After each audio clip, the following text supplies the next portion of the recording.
Herkese merhabalar. Ben Tuğba. Kanalıma hoş geldiniz. Bu videoda sizlere poşette hızlı bir şekilde ekmek mayaladım.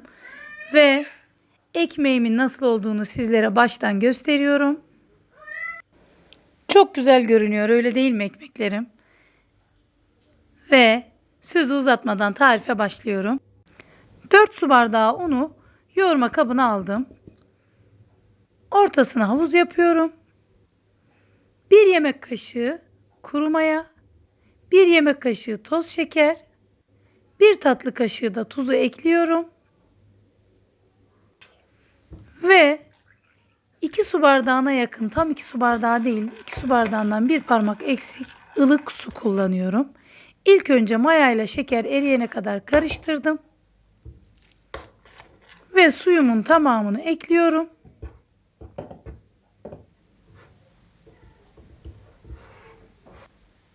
İlk olarak kaşıkla karıştırdım. Şimdi kaşığı çıkarıp elimle yoğurmaya başlayacağım. Lütfen videolarımı beğeniyorsanız kanalıma abone olmayı unutmayın. Ele yapışkan yumuşak bir hamur elde edeceksiniz. Hamurumu bir 4-5 dakika yoğurdum. Şimdi üzerine 2 yemek kaşığı kadar zeytinyağı ekliyorum. Zeytinyağıyla da 1-2 dakika yoğuracağım.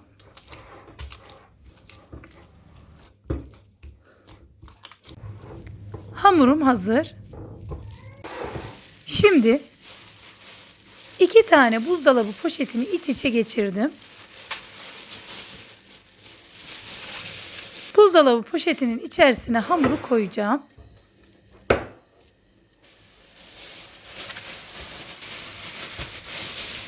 Poşetin ağzını sıkıca bağlıyorum.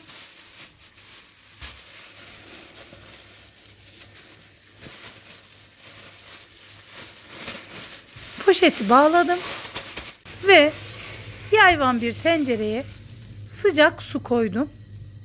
Elimi içine sokabiliyorum ama suyumuz gayet sıcak. Ve sıcak suyun içerisine hamurumu bırakıp bir 20-25 dakika bekleyeceğim. 20-25 dakikanın ardından hamurum gayet güzel mayalandı.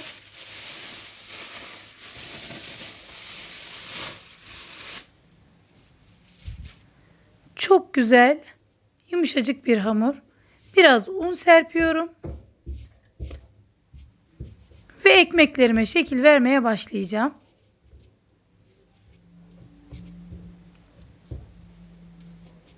Unla birlikte hamuru biraz toparladım. Ve şimdi 5 eşit parçaya bölüyorum.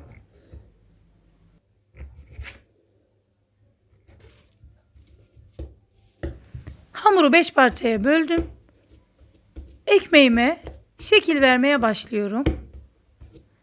Lütfen bu aşamada videoyu dikkatli izleyin. Hamuru elimle biraz açtım.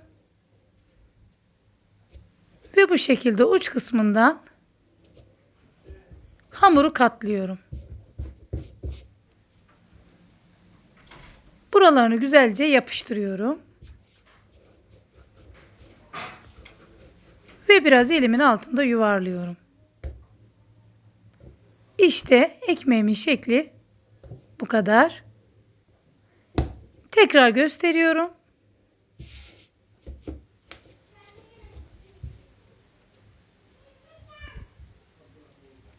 Yine uç kısmını yapıştırdım.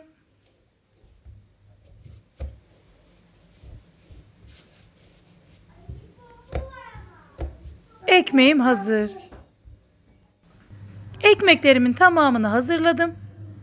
Ve böyle bir jiletle ekmeğin üzerine kesikler atıyorum. Keskin bir bıçak da kullanabilirsiniz. Şimdi üzerini bir bezle kapatacağım. Ve 10-15 dakika kadar bekledim. 200 derece önceden ısıtılmış fırında tam 10-12 dakika içerisinde ekmeklerim pişti. Mis gibi ekmek kokusu mutfağın içerisine yayıldı. Ekmeklerim daha sıcakken bezin üzerine alacağım.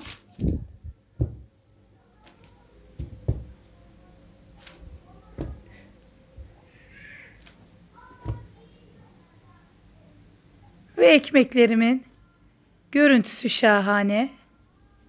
Altı da üstü de gayet güzel pişmiş. Ve birazdan dilimleyip sizlere daha yakından göstereceğim. İşte final. Gerçekten bu görüntüden sonra bu ekmeği deneyeceğinize eminim. Yemek için sabırsızlanıyorum.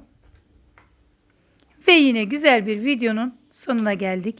Beni izlediğiniz için çok teşekkür ederim. Yeni videoda görüşmek dileğiyle. Hoşça kalın. Afiyetle kalın.